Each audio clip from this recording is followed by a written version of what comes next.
ସେମାନେ ଜାଣିପାରିଲେନି ଯେ ପ୍ରକୃତରେ ପିୟୁଷ ଏବେ କାମ କରୁଛି 3 ମାସ ପରେ ତା ଦେହ କେମିତି ଖରାପ ହବ। ସେ ସମସ୍ୟାଟା ଛୋଟ ହେଲେ ବି ଗଣ୍ଠି ପଡ଼ି ପଡ଼ି ସେ ସୂତାଟା ଏତେ ମୋଟା ହେଇଯାଇଥିଲା, ତାର ଗୋଟେ ସମାଧାନ ଦରକାର ଥିଲା। ତେଣୁ ଏଇଥିରୁ ଗୋଟିଏ କଥା ସ୍ପଷ୍ଟ ଯେ ଭାଗଫଳ ଛିଣ୍ଡିଲାନି। ଯେହେତୁ ଭାଗଫଳ ଛିଣ୍ଡିଲାନି ତେଣୁ ରଫ୍ ଖାତାଟିକୁ ଚିରି ଦିଆଗଲା। ଗୋଟେ ସମସ୍ୟାର ସମାଧାନ ଦରକାର ଥିଲା, ସେଥିପାଇଁ ସ୍ୱାସ୍ଥ୍ୟଗତ ସମସ୍ୟା ଦେଖି ଘରେ ରହିବା ପାଇଁ ପଡ଼ିଲା। ଆଉ କ'ଣ ମୋ ପାଇଁ ମାଲିକ ହଣାହଣି ହେଇଥାନ୍ତି? ନା ନା, ସେ କଥା ନୁହଁ। ମୁଁ କ'ଣ ମହାପୁରୁଷ? ମୁଁ କେବେ କହିବି ଯେ ମୋ ଜୀବନ ପଛେ ନର୍କେ ପଡ଼ିଥାଉ? ବହୁତ ଆପଣ ଭଳି ସାମ୍ବାଦିକ ଭାଇମାନଙ୍କର ବହୁତ କଥା ଥିଲା ଯେ ଭାଇ ଆପଣଙ୍କ ନାଁରେ ଏତେ କଥା ଆସିଲାଣି, କ'ଣ ଟିକେ କୁହନ୍ତୁ। କିନ୍ତୁ ସମୟ ହେଇପାରୁନଥିଲା, ଯେହେତୁ ସ୍ୱଳ୍ପ ସମୟର କଥା, ତେଣୁ ସମସ୍ତଙ୍କୁ ଏକାଠି ଡକାଇଛି। ଆମେ ଗୋଟେ ପରିବାର ଭଳି ଏକାଠି ଭାଇ 2025-26 ପାଇଁ ଚର୍ଚ୍ଚା ଗତକାଲି ଚର୍ଚ୍ଚା ହଉଛି କି ଆପଣ କୁଆଡେ ସିଂହ ବାହିନୀରେ ଯୋଗ ଦଉଛନ୍ତି, ଏ କଥାଟି ସତ ନା ମିଛ ଟିକେ ସ୍ପଷ୍ଟୀକରଣ ଦେବେ। ସିଂହ ବାହିନୀର ଷ୍ଟାରକାଷ୍ଟ ପୁରା ଡିକ୍ଲେୟାର ହେଇସାରିଛି। ତାଙ୍କର ଆଖଡ଼ା ପୂଜା ହେଇସାରିଛି। ଆଖଡ଼ା ପୂଜାର ଭିଡ଼ିଓ ଫଟୋ ସବୁ ମଧ୍ୟ ସୋସିଆଲ ମିଡ଼ିଆରେ ଅଛି। ଲୋକମାନେ କେବଳ ସେଇ ଚିନ୍ତାରେ ଥିଲେ ଯେ ପିୟୁଷ ସୂର୍ଯ୍ୟ ମନ୍ଦିରର ରିହର୍ସାଲରେ ପହଞ୍ଚି ପାରିଲେନି, କାଳେ ସିଂହ ବାହିନୀ ରିହର୍ସାଲକୁ ଯିବେ। ସେମିତି କିଛି ନାହିଁ, ଆରାମସେ ମୁଁ ଯେଉଁ ଜାଗାରେ ଅଛି ଭଲରେ ଅଛି। ମୁଁ ବି ଶୁଣିଛି, ମୋତେ ଲୋକ ଦେଖିଛନ୍ତି, ମୋତେ ଫୋନ୍ କରିଛନ୍ତି ଯେ ଭାଇ ଆମେ ତୁମକୁ ଦେଖିଛୁ। କିନ୍ତୁ ମୁଁ ତାଙ୍କୁ ପଚାରିଲି ଯେ ତମେ ଦେଖିଛ? ନା ନା ମୁଁ ଶୁଣିଛି। ତେଣୁ ସେ ଶୁଣିବା ଲୋକଟା, ଯେଉଁ ଶୁଣେଇଛି ସେଇ ଲୋକଟା ହେଉଛି ମୁଖ୍ୟ। ଯିଏ ଶୁଣେଇ ଦେଇଛି ଯେ ପିୟୁଷ ଏଇଠି ଅଛନ୍ତି, ଏଇଟା ଡବଲ ରୋଲ ନାହିଁ। ଶୁଣିବା, କାନ ଶୁଣିବା କଥାଟା ବହୁତ ଦୂର ଯାଇପାରେ ନା। ଭାଇ ଅବିକା ସୀମାଙ୍କୁ ପଚାରିଲି, ମୁଁ କହିଲି ଆପଣ ଦେଖିଛନ୍ତି? ନା ମୁଁ ଶୁଣିଛି। ବାସ୍, ସିଏ ବି ଯାହାକୁ ପଚାରିବେ ଯେ ତମେ ମୋତେ ଏଇ କଥାଟା କହିଥିଲ, ଏ କଥା କ'ଣ ହେଲା? ନା ମୁଁ ବି ଶୁଣିଛି। ତେଣୁ ଅବିକା ମୁଖ୍ୟ ଲୋକକୁ ଖୋଜୁ ଖୋଜୁ ସିଏ ପୁଣି ଯିବ, ବିବାଦ ବଢିଯିବ। କ୍ଷିତୀଶ କ୍ଷିତୀଶ ଅଛି ବା। ନା, ଘରେ ମୋ ବାପାଙ୍କ ପାଟିରେ। ନିହାତି ନିହାତି ଏ କଣ୍ଟ୍ରୋଭର୍ସି ଏଠୁ ଏଣ୍ଡ କରିଦେବା ଦରକାର। କାହିଁକି ନା ଯାତ୍ରା ବିବାଦ ଆରମ୍ଭ ହେଇଥିଲା 2024-25 ମସିହାରେ। 24-25 ମସିହା କ୍ୟାଲେଣ୍ଡର ବଦଳିଗଲାଣି। ଅବିକା 25-26 ନୂଆ ଯାତ୍ରା ଋତୁ ଆରମ୍ଭ ହେଉଛି। ଅବିକା ଏ କଣ୍ଟ୍ରୋଭର୍ସିକୁ ଯଦି ଆମେ ବନ୍ଦ ନ କରିବା, ଲୋକ ନାଟକ ଅପେକ୍ଷା ବିବାଦରେ ବେଶୀ ମୁଣ୍ଡ ଦେବେ, ଯେଉଁଟାକି ଯାତ୍ରା ଜଗତ ଉପରେ ବିପଦ ଆସିବ। ତେଣୁ ଏ ବିବାଦକୁ ଏଇଠି ଅନ୍ତ କରିକି ମୁଁ ପଣିଆ ଛାଡ଼ିଦେବା ଦରକାର। ମାଲିକ ହୁଅନ୍ତୁ, କଳାକାର ହୁଅନ୍ତୁ, କର୍ମଚାରୀ ହୁଅନ୍ତୁ, ପ୍ରତ୍ୟେକ ମଣିଷ ଯେଉଁମାନେ ଯାତ୍ରା ସହିତ ସଂଶ୍ଳିଷ୍ଟ, ମୁଁ ପଣିଆ ଛାଡ଼ି ବର୍ତ୍ତମାନ ସମୟ ଆସି ଆମେ ହେଇଯିବା। ଯଦି ଆମେ ହେଇଯିବା, ବିବାଦର ଅନ୍ତ ଘଟିଯିବ। ମୁଁ କହୁନି ଯେ ଆମେ ଭାବିଲି ମୋତେ ତା ଭିତରେ ନିଅନ୍ତୁ, ମୁଁ ଯାତ୍ରା କରିବି, ସେ କଥା ହିଁ ମୁଁ କହୁନି। ଆପଣମାନେ ଏକାଠି ହୁଅନ୍ତୁ, ଏକାଠି ହେଲେ ହିଁ ମୁଁ ପଣିଆ ପଳେଇଯିବ, ଆମେ ଆସିବ। ଆଉ ଯେଉଁଠି ଆମେ ଆସିବ ସେଠି ଏକତା ବଢ଼ିଯିବ ଏବଂ ଯାତ୍ରା ଜଗତ ନିହାତି ଆଗକୁ ଯିବ। ନା ନା, ସେ କଥା ନୁହଁ। ମୁଁ କ'ଣ ମହାପୁରୁଷ? ମୁଁ କେବେ କହିବି ଯେ ମୋ ଜୀବନ ପଛେ ନର୍କେ ପଡ଼ିଥାଉ? ଯଦି ସମସ୍ତେ ଭଲରେ ରହିବେ, ସେତେବେଳେ ସେ ନିହାତି ଚିନ୍ତା କରିବେ ଯେ ଆମେ ତ ସମସ୍ତେ ଭଲରେ ଅଛୁ, ପିୟୁଷଟା କାହିଁ ଘରେ ରହିବ? ସେ ବି କାମ କରୁ। ପ୍ରଥମେ ସମସ୍ତେ ଭଲରେ ରହିବା ଦରକାର, ତାପରେ ଯାଇକି ମୋ କଥା ଆସିବ। କେବଳ ପିୟୁଷ ଘରେ, ଆଜ୍ଞା, ସମସ୍ତଙ୍କର ଉନ୍ନତି ହେଇଚାଲିଛି ନା। ଆପଣ ଏଇ କେତେ ଜଣ ବଡ଼ ବଡ଼ କଳାକାର ଯେଉଁମାନଙ୍କ ନାଁରେ ବିବାଦ ଉଠିଥିଲା, ସେଇମାନେ ଚାକିରି ପାଇଲେ, ସେଇ କଥାଟି ଆପଣ ଶୁଣିଛନ୍ତି। ବହୁତ କଳାକାର ଅଛନ୍ତି ଯେଉଁମାନେ କି ଏପର୍ଯ୍ୟନ୍ତ ବି କୌଣସି ପାର୍ଟିରେ ନିୟୋଜିତ ହୋଇପାରିନାହାନ୍ତି। ତାଙ୍କ ପେଟ ପାଟଣା ବହୁତ ଖରାପ। କିନ୍ତୁ ଆପଣ କହିଥିଲେ ୟା ପୂର୍ବରୁ ଯେତେବେଳେ ସରିଲା, ଯାତ୍ରା ସରିଲା, ଛୁଟି ହେଲା, ଆପଣ କହିଥିଲେ ଯଦି ସଂଘ ଚାହିଁବ ପୁଣି ମୁଁ ଆସିବି। ହଁ, ଆପଣ ସଂଘ ଚାହୁଁନି? ସଂଘ କହୁଛନ୍ତି, ସଂଘ ଆମକୁ କହିଛନ୍ତି ଯେ ଆମେ କଥା ହେଇଥିଲୁ, ସେ ପ୍ରତିକ୍ରିୟା ରଖିଥିଲେ। ବହୁତ ବଢ଼ିଆ ପ୍ରଶ୍ନଟେ ଭାଇ ଆପଣ ପଚାରିଲେ।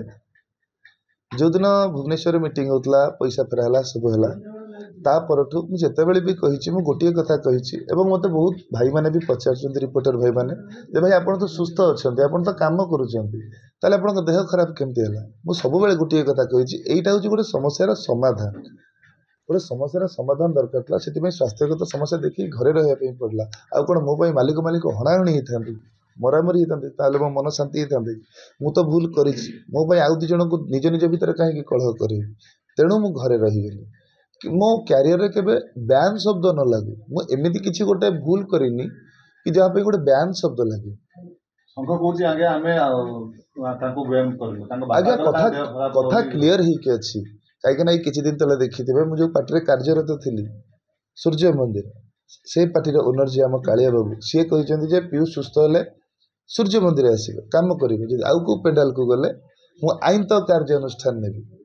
ଏବଂ ଏପଟେ ସିଂହବାହିନୀର ମାଲିକ ପାଢ଼ୀ ବାବୁ, ଆମ ବାବୁ, ସିଏ ବି ସେଇ କଥା କହିଛନ୍ତି।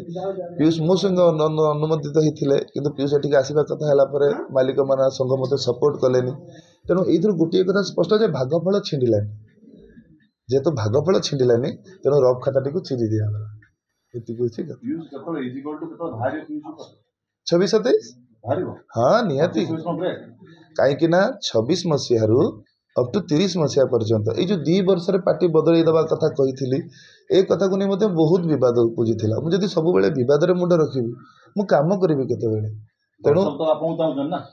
ଦର୍ଶକ ଚାହୁଁଛନ୍ତି, ମୋତେ ଚାହୁଁନାହାନ୍ତି, ମୁଁ କରୁଥିବା କାମଟିକୁ ଚାହୁଁଛନ୍ତି। ତେଣୁ ସେ କାମଟି ସୁରୁଖୁରୁରେ ଦର୍ଶକଙ୍କ ପାଖରେ ପହଞ୍ଚିବା ଦରକାର। ତେଣୁ ଏ ବିବାଦଠୁ ମୁକ୍ତ ହେଇକି କେମିତି କାମରେ ମନ ଦେଇ ଦର୍ଶକଙ୍କ ପାଇଁ କାମ କରିବା, ସେଥିପାଇଁ ମୁଁ 26 ମସିହାରୁ 30 ମସିହା ପର୍ଯ୍ୟନ୍ତ 2026 2030 5 ବର୍ଷ ପାଇଁ ମୁଁ ଅପେରା ସିଂହବାହିନୀ ସାଙ୍ଗରେ ଚୁକ୍ତିବଦ୍ଧ ହେଇ ସାରିଛି।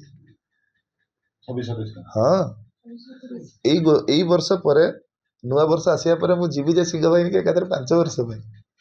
ଏବେ କହୁଛନ୍ତି ଯୋଉ ସଭାପତି ତାଙ୍କର ଅଛନ୍ତି ବା ତାଙ୍କ ସଂଘ, ସେ କହୁଛନ୍ତି କି ପିୟୁଷ ଗୋଟେ ଭିଡ଼ିଓ କରନ୍ତେ ଯେ ମୁଁ ଯିବାକୁ ଚାହୁଁଛି ଫିଟ୍ ଅଛି, କାରଣ ଆମେ ଡାକୁନୁ।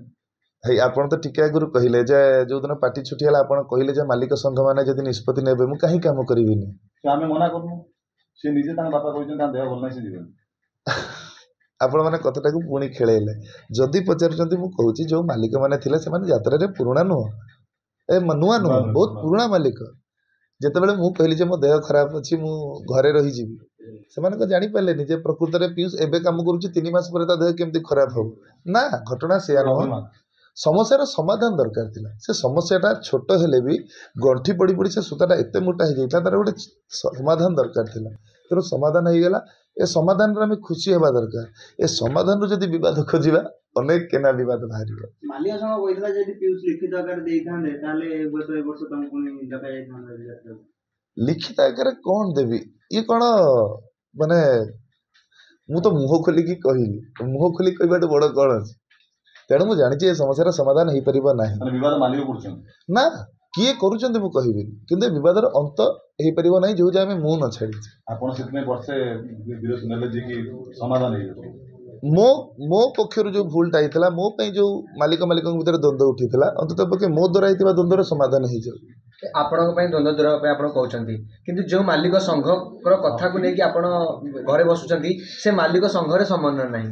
ସେ ମାଲିକ ସଂଘରେ ଗୋଟେ ମାଲିକଙ୍କ କଥା ଶୁଣା ଯାଉନାହିଁ, ଅଲଗା ମାଲିକଙ୍କ କଥା ମାନେ ଗୋଟେ ଏକପାକ୍ଷିକ ଆଲୋଚନା ହେଲା ଭଳିଆ ହଉଛି। ମୁଁ ବି ଦେଖିଛି ଯେ ମାଲିକ ସଂଘ ନିଷ୍କ୍ରିୟ ଥିଲା, କିନ୍ତୁ ମୋ ବିବାଦ ଉଠିବା ପରେ ମାଲିକ ସଂଘ ସକ୍ରିୟ ହୋଇ ଉଠିଲେ ଏବଂ ନିଷ୍ପତ୍ତି ଉପରେ ନିଷ୍ପତ୍ତି ବଢ଼ି ଚାଲିଲା, ଯଦ୍ୱାରା ସବୁ ବ୍ୟାନ୍ ହେଲା, ଏସା ହେଲା, ତେସବୁ କାମ ବଢ଼ି ଚାଲିଲା।